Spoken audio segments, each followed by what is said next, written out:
இன்றைக்கி லக்ஷ்மி ஸ்ரீ சமையலறையில் இன்றைக்கி வந்து சங்கட சதுர்த்திங்க. அதனால் பிரசாதம் எப்படி ஹெல்த்தியாக எப்படி செய்கிறதுன்னு பார்க்கலாங்க.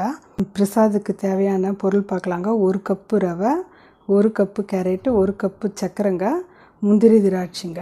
இவ்வளோ தாங்க இதுக்கு தேவை. நான் மண் பாட்டில் தாங்க செய்ய போகிறேன். நம்ம ஒரு 2 ஸ்பூன் எண்ணெய் ஊற்றிக்கலாம். எண்ணெய் நெய் மிக்ஸ் பண்ணிக்கலாங்க. நீங்கள் ஒரு நெய்யிலே செய்கிறதுனா கூட செய்யுங்க, பரவாயில்ல. பாருங்கள், நான் 2 ஸ்பூன் எண்ணெய் ஊற்றிக்கினேன், 2 ஸ்பூன் நெய் ஊற்றிக்கிறேங்க. நெய் ரொம்ப பிடிக்கும்னா நெய்யிலே கூட செய்யலாங்க. இப்போ கேஸ் ஆன் பண்ணிடுறேங்க. நான் எண்ணெயும் நெய்யும் நல்லா காஞ்சிடுச்சுங்க. இப்போ நம்ம முந்திரி திராட்சை எடுத்து வச்சுக்கிறோம் பாருங்கள், அதை போட்டுடலாம். நம்ம நீங்கள் எவ்வளோ தேவையோ அதுக்கு தகுந்த மாதிரி போட்டுக்கலாங்க.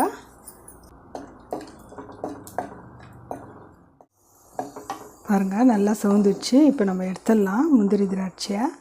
நான் 1 கப்பு கேரட் துருவி வச்சுருக்கேன் பாருங்கள், 1 கப்பு போட்டுக்கலாம். நம்ம இதிலே நம்ம எல்லாம் அளந்து எடுத்துக்கலாங்க.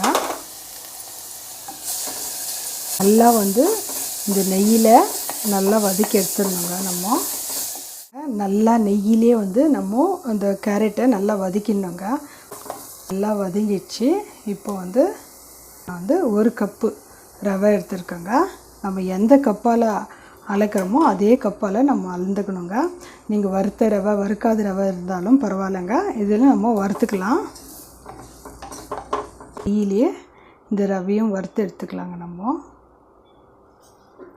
இந்த கப்பால் தாங்க நம்ம ரவையை அளந்தோம். இதே கப்பால் 4 கப்பு தண்ணி ஊற்றி நம்ம கொதிக்க வச்சுக்கலாங்க. 4 கப்புங்க. நம்ம ஒரு பக்கம் வச்சு சூடு பண்ணிக்கலாங்க. இந்த தண்ணி வந்து கொதிக்க வச்சுருக்கோங்க. 4 கப்பு தண்ணி ஊற்றி கொதிக்க வச்சுருக்கோங்க. நல்லா நம்ம வறுத்துடலாங்க. நம்ம கேரட் போட்டிருக்கிற மாதிரியே தெரியாதுங்க. டேஸ்ட் வந்து ரொம்ப நல்லா இருக்குங்க. நீங்கள் வந்து ப்ளெயினாக கேசரி பாத் செய்கிறதோட இந்த மாதிரி கேரட் திருவி போட்டு நீங்கள் கேசரி செய்யுங்க. ரொம்ப டேஸ்ட் ரொம்ப நல்லா இருக்குங்க. பசங்க ஸ்வீட் கேட்டால் கூட நம்ம டக்குன்னு செஞ்சிடலாங்க. நம்ம வந்து ரவையை போட்டு நம்ம கேசரி செய்கிறதோட இது மாதிரி வந்து கேரட்டு திருவி போட்டு நம்ம கேசரி செஞ்சால் சூப்பராக இருக்குங்க.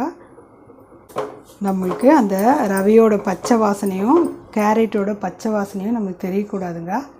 அந்த மாதிரி நம்ம நல்லா நெய்யில் நல்லா வதக்கிக்குங்க. தண்ணி வச்சோம் பாருங்கள், அதுவும் நல்லா கொதிக்குதுங்க.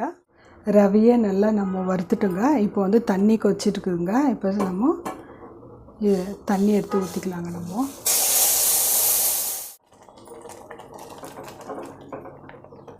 நல்லா ரவை வெந்துட்டோடனே நம்ம வந்து சர்க்கரை ஆட் பண்ணிக்கலாங்க. நம்ம வந்து கலரே சேர்க்கலைங்க. பாருங்கள் எவ்வளோ நல்லா இருக்குது. கலர் சேர்க்காதே நம்மளுக்கு வந்து அந்த கேரட்டோட கலர் வந்து நம்மளுக்கு நல்லா வந்துருக்குதுங்க.